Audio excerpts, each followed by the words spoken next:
And I have the pleasure of introducing Tracy Seipel. She's the Managing Director of the Seipel Group. And today her presentation is Bladder Control, an Emerging Priority in Aging Populations. Thank you, everyone. I've been working in the area of bladder control for the past almost 20 years. My background is as a naturopathic doctor, herbalist, clinical nutritionist, and I identified back in the late 90s that bladder control issues were this emerging priorities. There was actually a survey they did of Australian women. It was just done through a magazine, but it was the largest selling magazine for women in Australia. And what they showed was in the top 5 health concerns that bladder control and urinary incontinence was the third major concern for Australian women. Now, I knew I could treat this, and I really had no idea of how big a problem it was.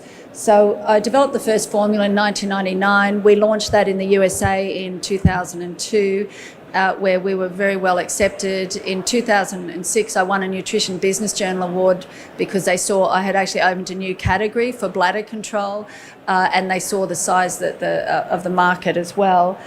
We've continued to research and we've improved the formula since back in 1999. And our current formula, Urox, the results we were getting at 3 months, we can now achieve those at 1 month. So we're getting a much better result. So now we really, up to this point, have really just sold in Australia and the US. So now we're looking at moving into other countries as well. Just to give you a little bit of an idea about bladder weakness, for those of you that are not aware how big a problem it is, originally the formula was developed for urinary incontinence because that's what this survey had shown, that there was a big gap in the market. Incontinence is where you lose urine involuntarily, you have accidents, you wet yourself basically. And women, there are 2 major types, stress incontinence and urge incontinence.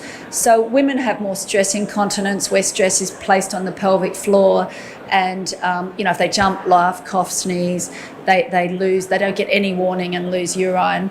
1 in 3 women who've had a child will have stress incontinence, but also people with lower back misalignments or obesity or chronic constipation. So it's not just women, men are affected too, but mainly women.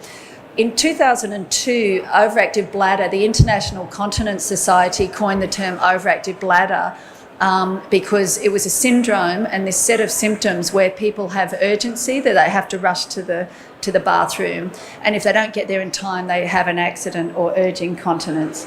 So the 2 major types of incontinence are stress and urge, or mixed. They have a combination of both. So overactive bladder, people have urgency where they have to rush to the bathroom frequently throughout the day. They'll go more than 8 times in a 24-hour period, and they'll get out of bed at night to go to the toilet. And you might think this is just affecting a few people. It actually affects 1 in 5 people over the 18, or 17% of men and women over the age of 18, and the incidence increases with age.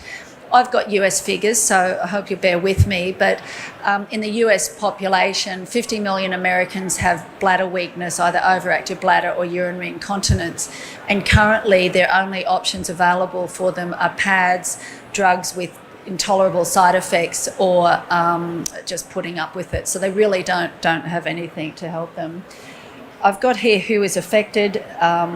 It depends which way you look at it. Because people are embarrassed about bladder problems, they don't talk about it. So the research shows less than half of people tell their doctor or even their husband or wife. They just don't talk about it. So every time you look at the statistics, it goes up, and it's going up more than one would expect, but that's just because it's getting better reporting and they're getting better statistics. So this is the National Association for Continence in the US, and basically, it's half of people over the age of 50, and it just increases from there. And this really significantly impairs quality of life. So we did focus groups in the US on the east and west coasts, and to give you an idea of the impact, people with bladder problems, they wear black because you can't see the urine stains. They're worried about odour. They don't like to stay overnight at someone's house because you're up all the time for the toilet. They actually stop like falls at night and hip fractures, you can correlate those with the elderly with actually getting up to go to the bathroom in the evening. They won't travel for more than an hour away from their home because that's as long as their pad can last. So they suddenly become very reclusive, and it's actually one of the leading causes for admittance to nursing homes in the elderly, at least in the West, that is, where we seem to send our elderly off to nursing homes, unfortunately. So in the US, you can see here, the US alone, it's about $20 billion a year is spent on just urinary incontinence. So it's quite a lot. And in the US on diapers, drugs and supplements, it's $12 billion annually is spent. So there's a lot of cost for nursing care and washing and all of these sorts of things as well. So it sounds like we need a product for this. Just looking at this, the market segmentation, most people actually use adult diapers. 3/4 of people will use adult diapers. Just under a quarter will use pharmaceutical medications, but there's a lot of room for some sort of natural treatment. I've been talking all day. So the diapers, if you have a look at the economics of it, the adult diaper or pad industry is the fastest growing household products business. It's growing at an exponential rate, and that's because we're in an ageing population, and those people have urinary incontinence, so they need to address that. From a shelf space perspective, they're so bulky, they take up so much room as well. So from a commercial perspective, they take up too much space in the store. And also from an environmental perspective, they're the third biggest landfill issue globally after tyres and chemicals. So there are more reasons we need to address that.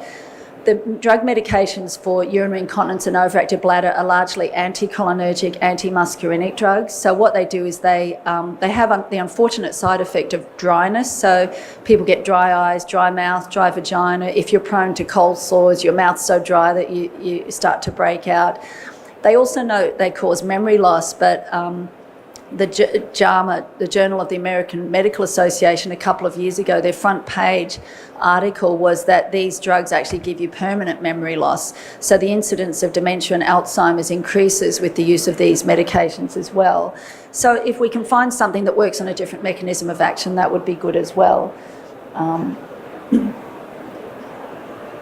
Again, just looking at these were the sort of areas we were looking at. So the accidents, the incontinence, the urgency, having to rush to the bathroom, going to the bathroom more than 8 times in a 24-hour period, the nocturia, getting out of bed at night, and bedwetting. Here as well, probably only 30% of sufferers have been diagnosed, they estimate. So a lot don't report it, but then a lot just don't seek treatment as well. So what I want to talk to today is our latest research. We actually started our research on the bladder control. We did pilot trials which were published in the Australian Continence Journal, and then we did a randomised control trial with 150 participants when we had just 2 herbs, the Cretiva and horsetail. That was conducted in the US, and then we've improved the formula and added a 3rd herb. The results we got at 3 months, we can now get at 1 month, and we've just finished, and it's about to be published, our 150 participant randomised control trial on that formula. The herbs, just a little bit about the herbs. Cretiva nivala is an Ayurvedic herb. It's very well documented in Ayurvedic traditional pharmacopoeias for a range of urinary disorders, but also incontinence and bladder control. There's a lot of research with Cretiva and the lupiol, the active constituent for kidney stones. It's very good, especially calcium oxalate kidney stones, in preventing and treating those. Horsetail, there's early research with dogs where they show 40 days use of Cretiva, they can increase the bladder muscle tone of dogs, and our product actually works in animals, in dogs as well. Horsetail is very high in silica, and horsetail is often given for, the silica is very good for connective tissue, collagen and connective tissue. So hair, skin and nail formulas use equisetum or horsetail, but the horsetail helps with the connective tissue structure and tone of the bladder and pelvic floor and the tissues, and it's again documented in traditional herbal pharmacopoeias for urinary incontinence. And then Lindera is the 3rd herb. It's a Japanese and Chinese herb for kidney yang energy, yang deficiency. again, documented traditionally for incontinence, and research even shows it delays the progression of diabetic nephropathy, which is good to know for longer term use. These are some of the institutions where we've conducted our research. So I just wanted to share with you the results of our latest trial, which I expect in the next few weeks. We've been told they've approved it for publication, so it just has to come out. So we looked at 150 people, and these were the 4 symptoms, and they had to have at least 2 of those symptoms. So it's a holistic formula. We didn't want to just target it for one symptom. We were just looking at, usually people with bladder control issues have a variety of symptoms, so they were allowed to have a variety of symptoms in the trial, but then we segmented each of the symptoms when we were doing the statistical analysis. So 8 times a day or less is normal for day frequency, so 10 or more were included.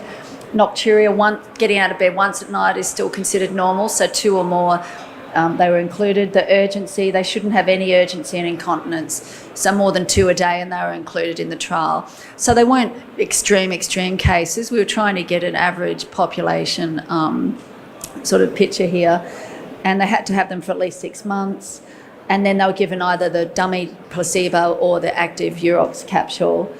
I won't talk through this, but this just shows, some had 4 symptoms, some 3, and otherwise they had to have 2 symptoms to be included, and they were sort of roughly equal men and women in the trial. And these were the results. So you can see here, this is the dummy or the placebo, which stayed roughly the same, and this is the active or the Urox. So we had consistent reductions, and at 4 and 8 weeks, statistically significant results. And less than 8 is considered normal. So the total average day frequency was normalised by 8 weeks of use. This is the night frequency. So they went from, actually that should be 4.1 down to just over 2, which still they were getting up. We actually find if they go for 3 months, they actually get an even better result. But if you imagine getting up 4 times to 2 times, your energy is going to be a lot better in the day. You're going to feel much more recuperated. This was urinary urgency, so we went from, close to a 4 down to a 1. So just once a day they were rushing to the bathroom. And then the urge incontinence, which is with the overactive bladder, and this is stress incontinence, which is more women post-childbirth, where they don't get the warning. So basically, we saw pretty good results across all of the symptoms we tested. As far as how the product's working, we know the earlier testing, they showed it helps with improving the bladder muscle tone. We think it also helps just the functioning of the bladder muscle to relax. So if you imagine if the bladder muscles are tight and rigid, they can't expand and fill and contract and empty. So we believe it's actually helping the bladder properly fill and then properly empty. And effect on those tissues as well. And we didn't have any anticholinergic or antimuscarinic side effects, and we don't anecdotally either. So it's not working on that drying mechanism, which is good. These were the study adverse events. So you see it pretty much was no more than placebo. In fact, placebo had a few more. The UTIs with these sorts of symptoms, they're quite often prone to UTIs. So if they have chronic UTIs, they weren't included, but generally they probably have more UTIs than the average population. We also did I've got some figures here for post-market adverse event reporting. So as a regulatory requirement, we have to document all reported adverse events.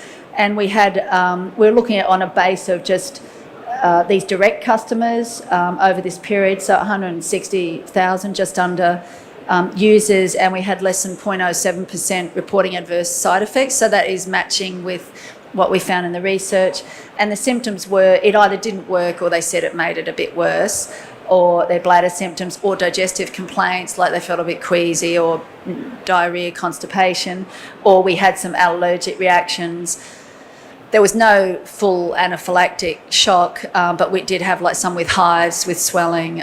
So they're obviously intolerant to something in the formula. If people are allergic to grasses, sometimes they'll react to horsetail because it is a grass as well. So that maybe is what's happening there. And there were no reports of any interference with drug medications over that period. We also had, on the earlier formula, just the Crativa and horsetail, we had conducted cytochrome P450 enzymes are enzymes that metabolize most of your drugs. So what we do is we test those enzymes and see if the herbs act on those enzymes, because if they do, then probably they're going to interfere, either speed up or slow down the drug metabolism. So just on those two herbs, we showed also earlier no interference with the P450 enzymes. So basically that indicates it's likely safe as well with other medications. And that was published, that research. So basically, to sum up the bladder aspect is, people have these adult diapers, which I don't think should be the answer. It's really just a Band-Aid solution. There are the pharmaceutical drugs, but the side effects, half of the people or almost half have to stop them within 2 months because of the side effects. And the data shows about 14% of people become continent with those, so it's not a success for everybody. And the recommendation is, the permanent memory loss is unacceptable. And it seems, at least in the Western literature out there, that people are they were willing to try a herbal or a natural approach, and 75% have tried something.